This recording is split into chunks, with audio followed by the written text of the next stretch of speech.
है बस कर्मों का, सम्मान करे सब धर्मों का।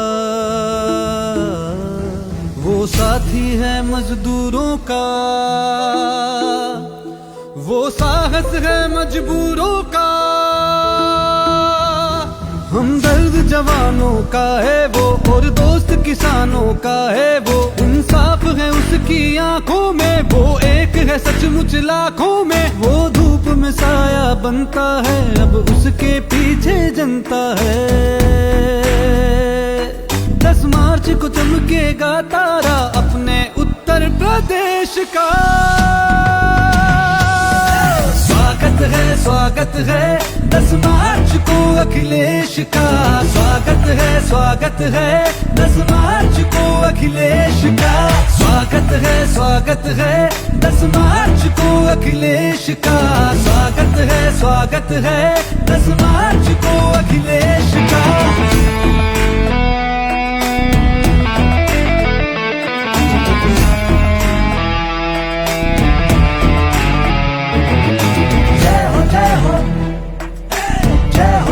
अखिलेश की जय हो, जय हो, जय हो अखिलेश की।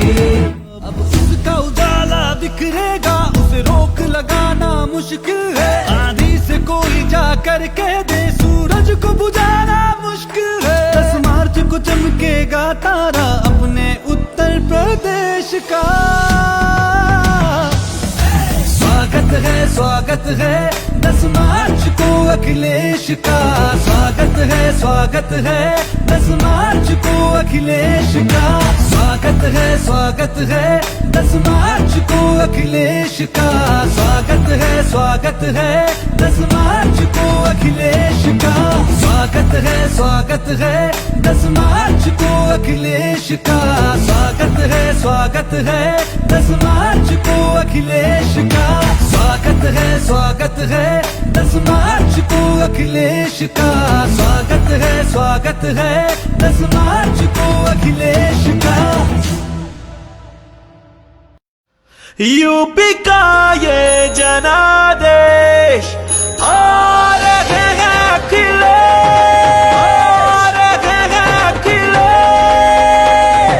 नई हवा है, नई सपा है, नई हवा है।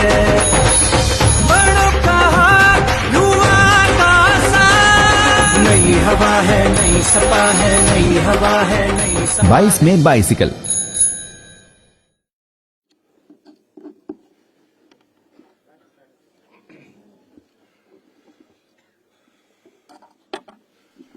इबादतों की तरह मैं ये काम करता हूं।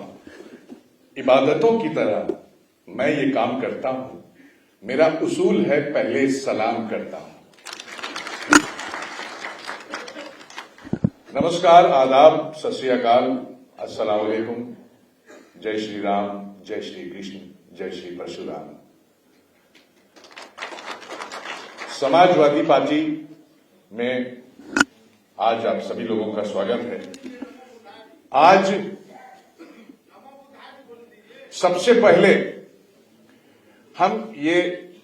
आज हमारी वर्चुअल रैली की शुरुआत हो रही है। इलेक्शन कमीशन यानी चुनाव आयोग के प्रोटोकॉल को देखते हुए, उनकी जो गाइडलाइंस है उसको फॉलो करते हुए हम लोग आज से डिजिटल माध्यम से अपनी चुनावी रैली यानी वर्चुअल रैली करेंगे। इसमें हमारे समाजवादी पार्टी के मजबूत स्तंभ रहे कुछ लोग आपसे जुड़ेंगे, वो अपनी बातें शेयर करेंगे। और ये एक बहुत अच्छी पहल है हमारे आदरणीय राष्ट्रीय अध्यक्ष जी की कि वो लोग आपके पास आए और आपसे अपनी बात करें। शुरुआत करने से पहले एक गुजारिश ये है कि मैं अपना तारुफ आपसे करा दूं कि नाचीज को नवेद सिद्दीकी कहते हैं और 14-15 साल रेडियो इंडस्ट्री में रहे। रेडियो पे आप हमें सुनते रहे। रेडियो से निकल करके, एफएम से निकल करके हम साइकिल पे सवार हो गए और हम रेडियो से बाहर आए। बाहर आए, आदरणीय अखिलेश यादव जी ने बहुत सम्मान दिया, आज भी दे रहे हैं। और मुझे खुशी है इस बात की कि आज से जो वर्चुअल रैली की शुरुआत हो रही है, हमारी पूरी मीडिया टीम, हमारा पूरा आईटी सेल के लोग जो यहाँ पर मौजूद हैं, ये जिम्मेदारी आदरणीय अखिलेश यादव जी ने सौंपी। उनका बहुत बहुत आभार, बहुत बहुत शुक्रिया। तो आज की ज्यादा वक्त न लेते हुए आप एक ऐसी शख्सियत को आज सुनेंगे जो समाजवादी पार्टी से बरसों से जुड़े हैं और बहुत मजबूत स्तंभ रहे हैं। आदरणीय, किसी परिचय के वो मोहताज है नहीं, वैसे किसी परिचय के मोहताज वो है नहीं। आदरणीय अंबिका चौधरी जी हमारे बीच मौजूद हैं। जोरदार तालियों से इनका स्वागत कीजिए। और अंबिका जी के बारे में आप सभी जानते हैं। देखिए, हमारे जितने भी सीनियर लीडर्स हैं, आप सब उनके बारे में जानते हैं, ज्यादा बताने की जरूरत नहीं, लेकिन फिर भी कुछ ब्रीफ एक हम उनके बारे में आपको बता देते हैं। बलिया से ताल्लुक रखते हैं और 1993 से आप विधायक रहे। 1993 से 2007 तक आप माननीय विधायक रहे। उसके बाद 2012 में आप एमएलसी रहे। नेताजी, आदरणीय नेताजी की सरकार में आप अहम पदों पर रहे। प्रदेश में मंत्री रहे, कद्दावर मंत्री रहे। बड़े जिम्मेदाराना तरीके से इन्होंने अपनी जिम्मेदारियों को निभाया। और उसके बाद 2012 में आदरणीय अखिलेश यादव जी के साथ मिलकर के उनके कंधों को, उनके कंधे को, उनके हाथों को और मजबूत किया, सरकार को मजबूत किया और अहम पदों पर रहे। जैसे कि चौधरी साहब जो हैं, ये प्रगतिवादी सोच के एक बहुत बड़े नेता माने जाते हैं और हैं भी। सदन में समाजवादी पार्टी के मुख्य सचेतक भी रहे हैं और हमारी आदरणीय अखिलेश यादव जी की सरकार में आप राजस्व मंत्री थे, पिछड़ा वर्ग कल्याण मंत्री रहे और आज ये आपके बीच है। अब हम आप लोगों से गुजारिश करेंगे कि इससे पहले कि इनको हम बुलाएं, आप जोरदार तालियों से इनका स्वागत कीजिएगा। आदरणीय अंबिका चौधरी जी। और इनकी खास बात एक और है, ये कि एक जानकार भी हैं संस्कृति के बारे में, कविताओं के बारे में और कला संस्कृति के बहुत बड़े जानकार हैं। क्योंकि जब हमारे पास जब ये विभाग हुआ करता था तो हमें आदरणीय अंबिका चौधरी जी बहुत अच्छी राय दिया करते थे और संस्कृति के बारे में, कला के बारे में। मैं इनका आभारी हूं उस बात का, एहसान इनका मैं अभी भी मानता हूं, हमारे पूजनीय हैं। आदरणीय अंबिका जी, आप मंच पर आए और अपनी बात से लोगों को डिजिटल मीडिया की आज से पहली जो हमारी वर्चुअल रैली हो रही है, इसकी शुरुआत आप करें। बहुत बहुत आपका स्वागत है।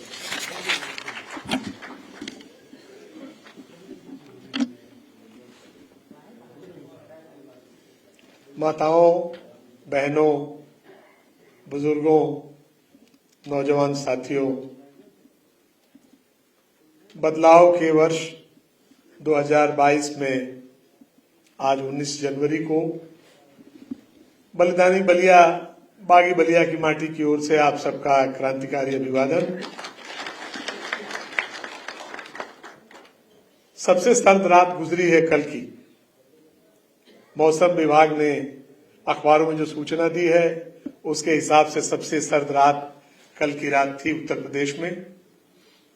और इस सर्द रात में, इस कड़कती ठंड में जब हम पिछले 5 साल याद करते हैं तो जुल्म के ये साल, जुल्म का ये दौर, हमारी तकलीफों का ये दौर सिर्फ इस सर्दी की तकलीफ जैसा नहीं है, उससे बहुत ज्यादा है। और इस तकलीफ को महसूस किया है इस उत्तर प्रदेश के किसान ने। जिस किसान को ऐसा धोखा दिया गया था, ये वादा किया गया था कि 5 साल में आपकी आमदनी दुगनी होगी, 5 साल में उसकी आमदनी दुगनी होने की बजाय किसान की कमर तोड़ने का काम भारतीय जनता पार्टी की सरकार ने किया है। मैं इसलिए इसका उल्लेख कर रहा हूं कि किसान को, जिसको एक बार ही अन्नदाता कहते हैं, उसको दूसरे दिन आतंकवादी कहते हैं।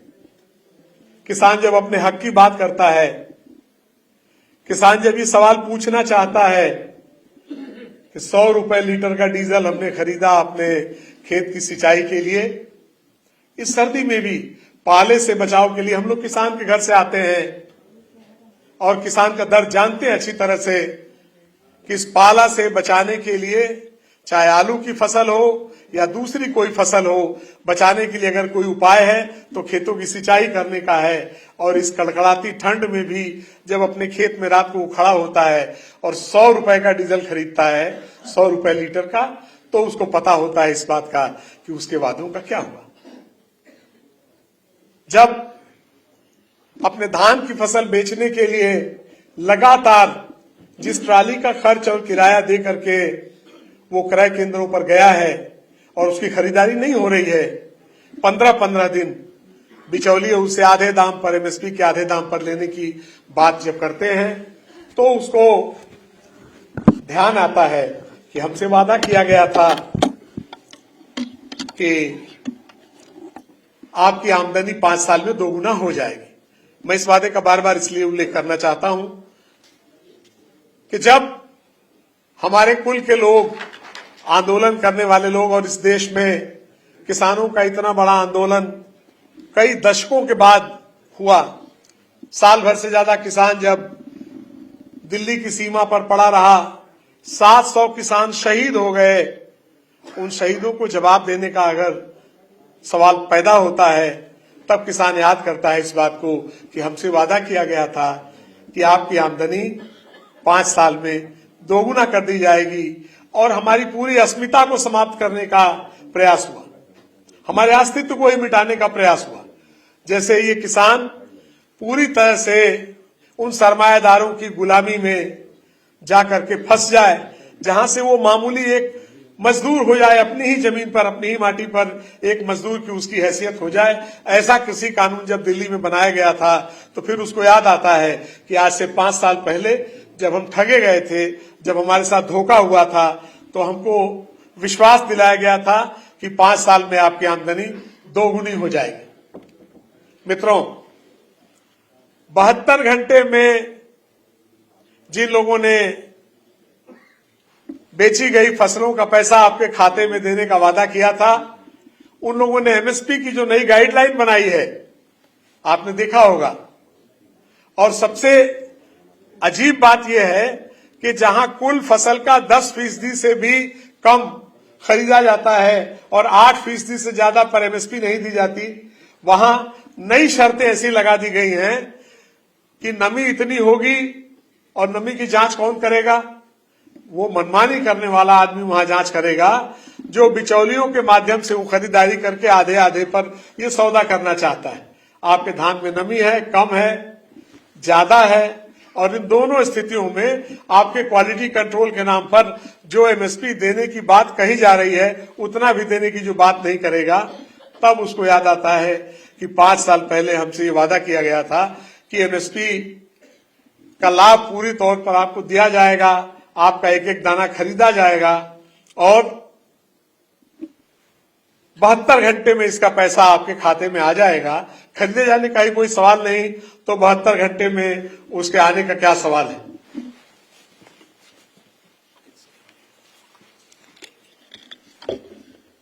और जब हमारे राष्ट्रीय अध्यक्ष और जिनसे इस प्रदेश की जनता के हर तबके को एकमात्र उम्मीद की किरण माननीय अखिलेश यादव जी जब नजर आ रहे हैं, उन्होंने जब वादा किया, उन्होंने वर्ष के पहले दिन एक बड़े उपहार के तौर पर अपने घोषणा पत्र के पहले बिंदु का जब उल्लेख किया कि 300 यूनिट बिजली आपको फ्री दी जाएगी, तो उस पर भी सवाल उन लोगों ने उठाने का काम किया जिन लोगों ने 4 साल के भीतर 2 बार बिजली का रेट बढ़ाने का काम किया, फिर चुनाव में जाने के पहले धोखाधड़ी के तौर पर बिजली का बिल हाफ करने का जिन लोगों ने आपसे वादा किया है, उन लोगों ने इस पर सवाल उठाने का काम किया। हम उनके सवालों का जवाब नहीं देते। सवालों का जवाब हमारे काम देते हैं।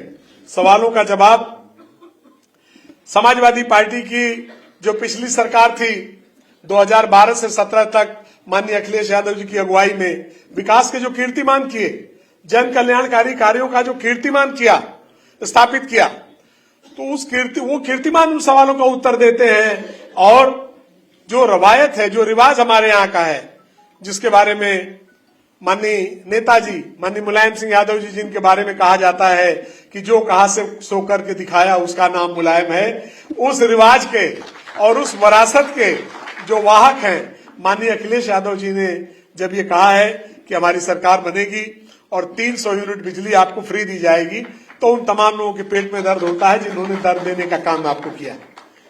वादा अपने घोषणा पत्र में इस बिजली के साथ दूसरा बहुत स्पष्ट किया है। पिछली सरकार में जहां सिंचाई मुफ्त करने के वादे को पूरा करने का काम किया था, लोगों ने कहा नहीं हो सकता, बड़ा भारी उत्तर प्रदेश है, सिंचाई मुफ्त कैसे होगी। एक और जहां नहरों की सिंचाई मुफ्त हुई, वहीं सारे स्टेट ट्यूबवेल से जितनी सिंचाई हुई थी, सिंचाई मुफ्त हुई। ये मुफ्त घोषणा नहीं थी, उसको लागू करने का काम जिन्होंने किया था उन्होंने फिर वादा किया है कि किसान को सिंचाई के लिए बिजली पूरी मुफ्त दी जाएगी। ये घोषणा 1 तारीख को हुई है और ये मात्र एक कड़ी है। महत्वपूर्ण बात यह है कि जो लोग अपनी पूरी सोच में एक नफरत का वातावरण पैदा करके और इस पूरे देश की सिर्फ गंगा जमनी तहजीब को नहीं, इसके विकास को ही अवरुद्ध करने का काम नहीं, बल्कि नौजवानों की एक पूरी पीढ़ी को नष्ट करने का काम, उनको उनकी बेरोजगारी को बढ़ा करके इस देश की अर्थव्यवस्था को भी नष्ट करने का काम और एक पूरी पीढ़ी को गुलामी की ओर ढकेलने की ओर ले जाने का काम कर रहे हैं। उनसे मुकाबले के लिए जब समाजवादी पार्टी आज कमर कस के खड़ी है और उसके पीछे तमाम वो ताकतें, मैं कहूंगा समाजवादी पार्टी अकेले नहीं, हमारे गठबंधन के तमाम वो दल, चाहे राष्ट्रीय लोक दल हो या सुभाषपा हो या भागीदारी मोर्चा के दूसरे दलों में, सबका नाम नहीं लेना चाहता, और प्रदेश की जनता जब एक और पूरी मजबूती से खड़े होकर के उनसे सवाल पूछना चाहती है कि इन 5 सालों में जो आपकी जिम्मेदारी थी उस पर आपने क्या किया, शिक्षा के सवाल पर आपने क्या किया, स्वास्थ्य के सवाल पर आपने क्या किया।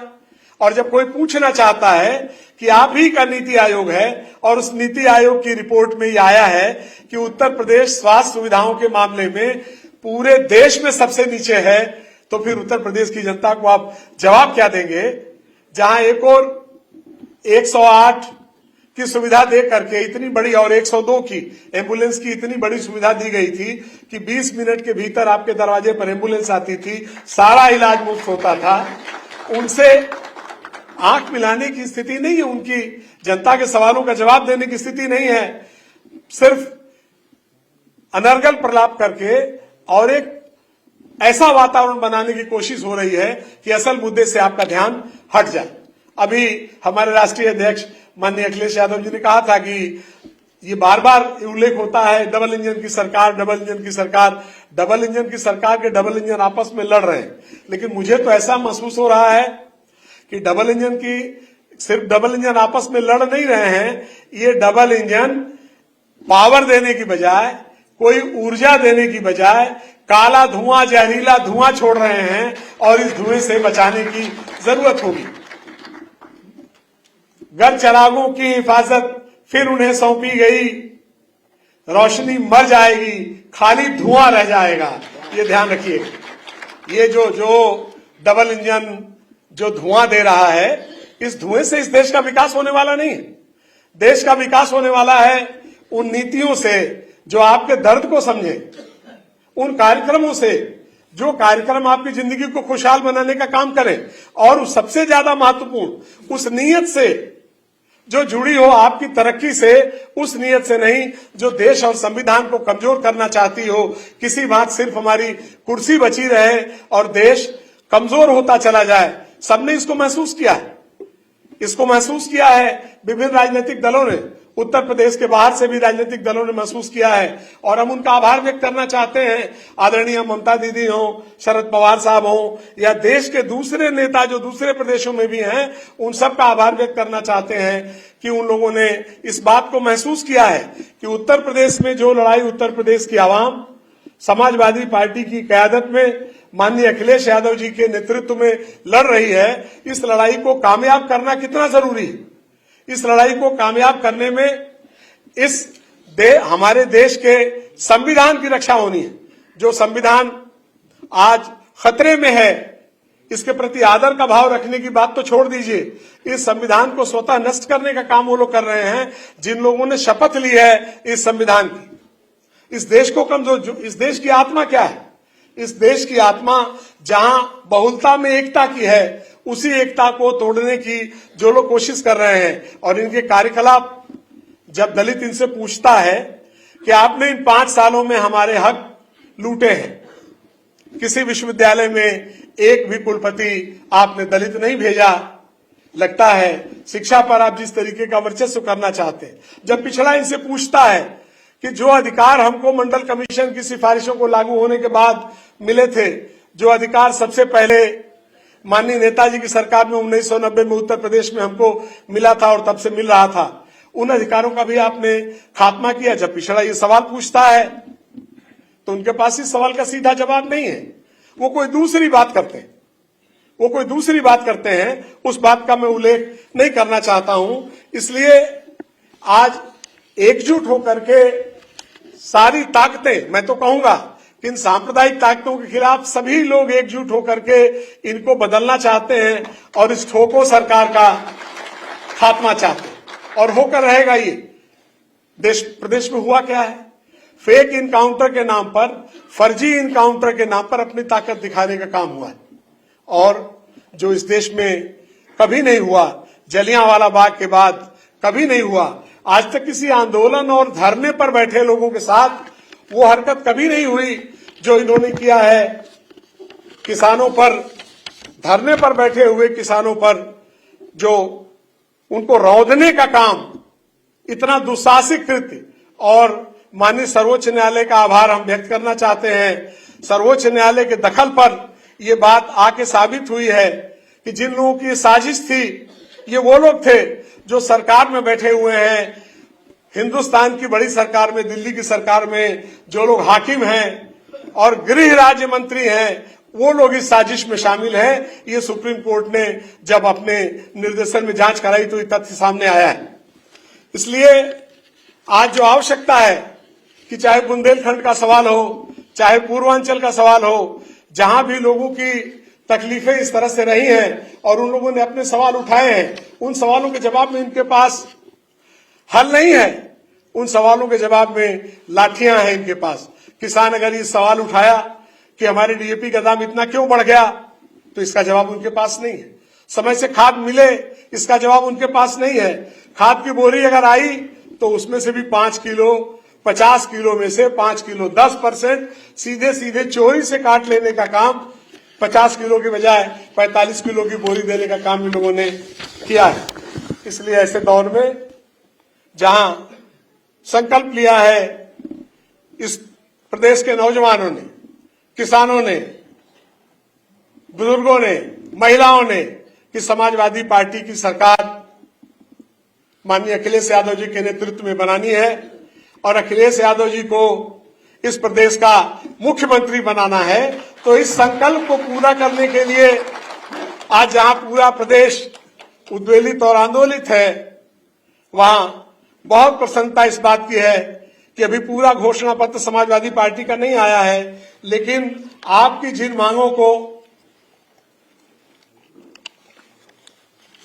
आपकी जिन तकलीफों को दूर करने के लिए जो योजनाएं बनाई जा रही हैं, अभी पूरा घोषणा पत्र जल्दी आपके सामने आएगा। और जब मैं घोषणा पत्र कहता हूं तो ये भी उल्लेख करना चाहता हूं कि ये घोषणा पत्र उन लोगों का है जो उसको पवित्र ग्रंथ की तरह मानने वाले लोग हैं। पहले दिन से, सरकार बनने के पहले दिन से अपनी घोषणाओं पर अमल करने वाले लोगों की घोषणा है। उन्होंने तय किया है कि सपा सरकार बनने पर 300 यूनिट बिजली मुफ्त दी जाएगी।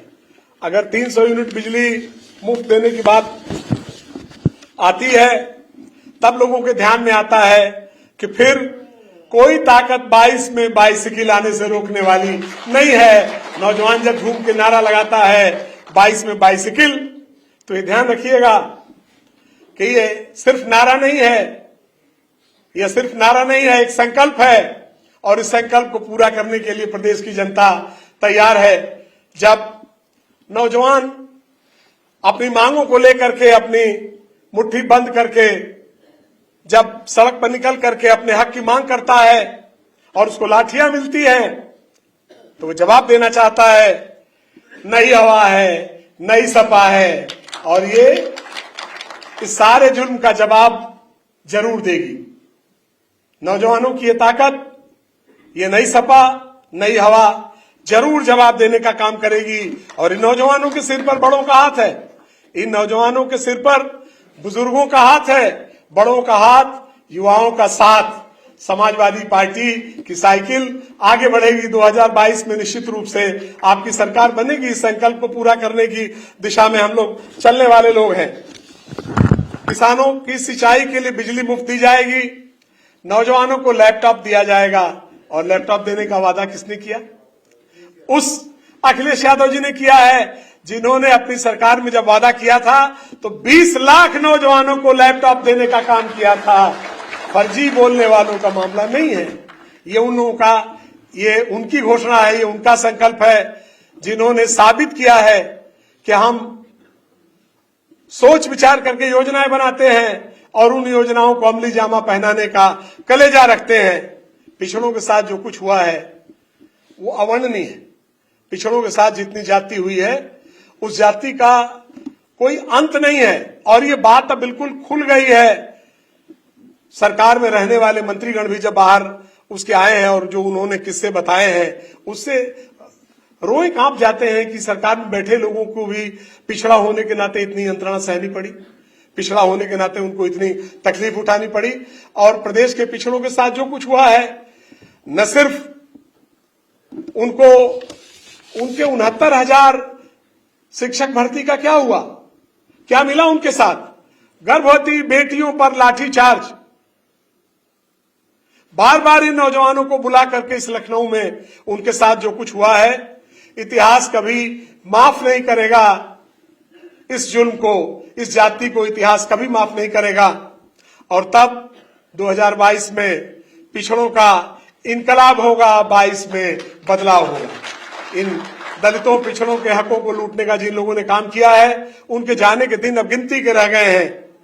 किसानों का इनकलाब होगा, किसानों के साथ जो कुछ हुआ मैंने बताया भी, आप अच्छी तरह से जानते हैं। और ये कौन, हम वो लोग हैं जिन्होंने देश में किसान दुर्घटना बीमा सबसे पहले लागू करने का काम किया था। मुझे खुशी है, मैं राजस्व मंत्री था, मुझे ये अवसर हुआ, माननीय नेताजी ने इस देश में सबसे पहले किसान दुर्घटना बीमा लागू करने का काम किया। बिलखते हुए किसान को आंसू पोंछने का कोई इंतजाम नहीं था और पहली बार लागू किया। बधाई देना चाहता हूं अखिलेश यादव जी को, जब वो मुख्यमंत्री हुए तो यह राशि 1 लाख से बढ़ा करके 5 लाख करने का काम उन्होंने किया।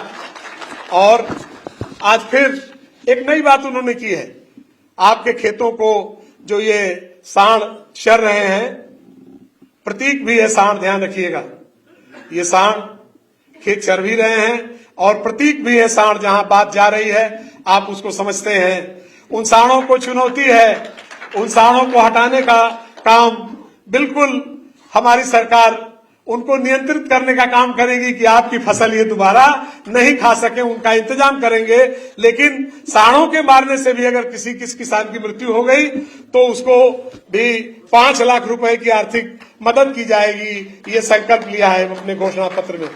जिन किसानों की शहादत हुई है आंदोलन के दौरान, उन किसानों को 700 किसानों को, जिन किसानों की शहादत हुई है उन किसानों को के परिवारों को 25-25 लाख रुपया आर्थिक मदद दी जाएगी। किसानों की याद में स्मारक बनाने का काम किया जाएगा। बीमा और पेंशन की उनके लिए व्यवस्था की जाएगी। किसानों को ब्याज मुक्त कर्ज दिया जाएगा, 15 दिन में किसानों का भुगतान किया जाएगा। इसके लिए एक नई बात हो रही है, फार्मर रिवॉल्विंग फंड बनाया जाएगा।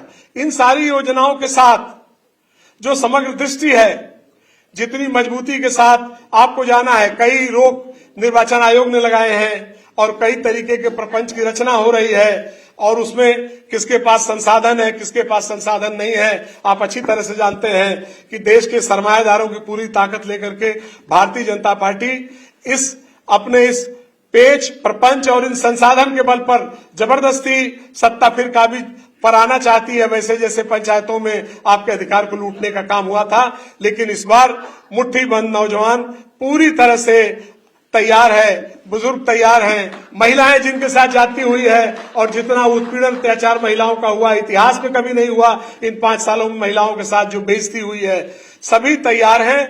और माननीय अखिलेश यादव जी के नेतृत्व में इस 2022 में जो चुनाव होने जा रहे हैं, चुनाव तो शुरू हो गए हैं, इन चुनाव में बलिया की माटी में पैदा हुए मंगल पांडे और मेरठ के कैंट में शहादत देने वाले मंगल पांडे, बलिया से मेरठ तक जनता पूरी एक तार तैयार है और भारतीय जनता पार्टी को उखाड़ फेंकने के लिए, इस सरकार को उखाड़ फेंकने के लिए तैयार है। उनका कोई पेच और प्रपंच कामयाब नहीं होना है। इस ठोको सरकार को ठीक से ठोकना है, अपने मतदान की ताकत से उनकी जमानतें जब्त करानी है और हमारा प्रयास होगा हम सबका मिलजुल करके कि जनता की जो भावनाएं हैं, एक कार्यकर्ता के नाते मैं और हमारे तमाम साथी मिल करके इस यज्ञ को पूरा करने में अपने को समर्पित भाव से लगाएंगे। समाजवादियों ने जो संकल्प लिया है वो संकल्प निश्चित रूप से अवश्य में पूरा होगा। एक वाक्य आखिरी कहना चाहता हूं, ध्यान रखना, हमारे यहाँ कहावत कही जाती है, गए माघ दिन 29 बाकी। आज से ठीक 29 दिन माघ बाकी है, कल माघ चढ़ा था। 29 दिन की बात है, रात कटने वाली है, सुबह बहुत जल्दी आने वाली है। हिम्मत बांधे रहना और इसी हिम्मत के साथ अपने अपने क्षेत्र में जहां जितनी ताकत हो लगा करके भारतीय जनता पार्टी की जमानत जब्त कराने का और समाजवादी पार्टी और इसके गठबंधन के लोगों को साइकिल के चुनाव चिन्ह पर वोट दे करके, साइकिल के चुनाव चिन्ह की बटन दबा करके माननीय अखिलेश यादव की सरकार बनाने का काम, एक ऐसे नेता अखिलेश यादव के नेतृत्व में उस उत्तर प्रदेश को देने का काम करना कि आज उत्तर प्रदेश भी संवरे और कल का हिंदुस्तान भी खूबसूरत हो सके। आप सबका बहुत बहुत बहुत धन्यवाद। जय हिंद, जय समाज। यूपी का ये जनादेश और